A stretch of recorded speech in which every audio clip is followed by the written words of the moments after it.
সকলকে জানাচ্ছি আমার চ্যানেলে স্বাগত। তো আজকে আমরা বানাবো আদা রসুন বাটার ডিম ভাজা।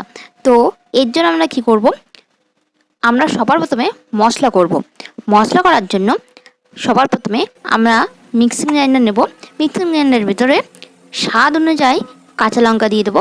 তারপর এতে দিয়ে দেবো আদা রসুন, আর এতে দিয়ে দেবো একটা গোটা টমেটো। টমেটো দেওয়ার পর এতে আমরা লেবু দিয়ে দিচ্ছি। লেবু দেওয়ার পর এইটা আবার আমরা মশলা করে নেব। তো মশলা করে আবার ফিরে আসছি। দেখুন আমাদের মশলা হয়ে গেছে, এটা আবার সাইডে রেখে দেবো। তারপর একটি পাত্র নেব। পাত্র নিয়ে আমরা এখানে পরিমাণ মতন ডিম নিয়ে নেব। আপনারা এখানে 2 বা 4টে ডিম নিতে পারেন। আমি এখানে 4টে ডিম নিয়েছি। 4টে ডিম নিয়ে সবার প্রথমে এখানে হালকা ডিমের সাদা অংশটা পড়ে গেছে, এটা বের করে নিচ্ছি। এটা বের করার পর এবার এর ভিতরে আমরা একে একে নুন আর হলুদ দিয়ে দেবো। ডিমের ভিতরে আপনারা যদি চান হলুদ না দিলেও চলে। আমি এখানে স্বাদ অনুযায়ী হলুদ দিয়ে দিচ্ছি 1/2 চামচ, আর হলুদ না দিলেও হয়। আমি এখানে 1/2 চামচেরও কম হলুদ নিয়েছি। আর যেই মশলাটা করেছি সেই থেকে আমি 1 চামচ মশলা দিয়ে দিচ্ছি। আর এখানে 3টে মিডিয়াম সাইজের পেঁয়াজ দিলাম, আর এখানে ধনেপাতা দিয়ে দিচ্ছি। ধনেপাতা দেওয়ার পর আবার আমরা 1/2 লেবু দিয়ে দিচ্ছি এই ডিমের ভিতরে। লেবু দেওয়ার পর এবার এই সমস্ত উপকরণ আমাদের ভালো করে মিশিয়ে নিতে হবে। ধনেপাতা আর পেঁয়াজ দেওয়ার পর আমি সামান্য পরিমাণ নুন দিয়েছি, কারণ পেঁয়াজেও নুন লাগে, আর ধনেপাতাও দিয়েছি। তো পেঁয়াজের জন্য আমি সামান্য পরিমাণ নুন দিয়ে এগুলো আমরা 1 মিনিট ধরে ভালো করে মিশিয়ে নেব। এটা মিশিয়ে নেওয়া হয়ে গেলে এটা এবার আমরা সাইডে রেখে দিচ্ছি।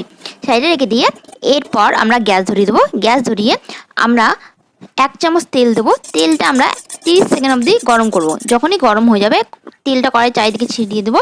তারপর এর ভেতর ডিম দিয়ে দেবো। গ্যাসটা আমরা একদম কমিয়ে অল্প অল্প করে ডিম দিয়ে কড়াইয়ের চারিদিকে এই ডিমটা আমরা ছড়িয়ে নিচ্ছি। তারপর আমরা 30 সেকেন্ড অপেক্ষা করব। 30 সেকেন্ড অপেক্ষা করার পর আমরা গ্যাসটা বাড়িয়ে দিয়ে এই চারিদিকে খুন্তির সাহায্যে আমরা দেখব যে আমাদের ডিমটা একদিক দিয়ে ভাজা হয়েছে কিনা। যখনই ভাজা হবে এটাকে একটা শেপ দিয়ে নেবো। শেপ দিয়ে এটাকে আমরা উল্টে দেবো। উল্টে দিয়ে এবার গ্যাসটা আমরা একদম কমিয়ে এটাকে 2 মিনিট ধরে ভালো করে ভাজতে হবে। আর বারবার 30 সেকেন্ড পর পর উল্টিয়ে দিতে হবে।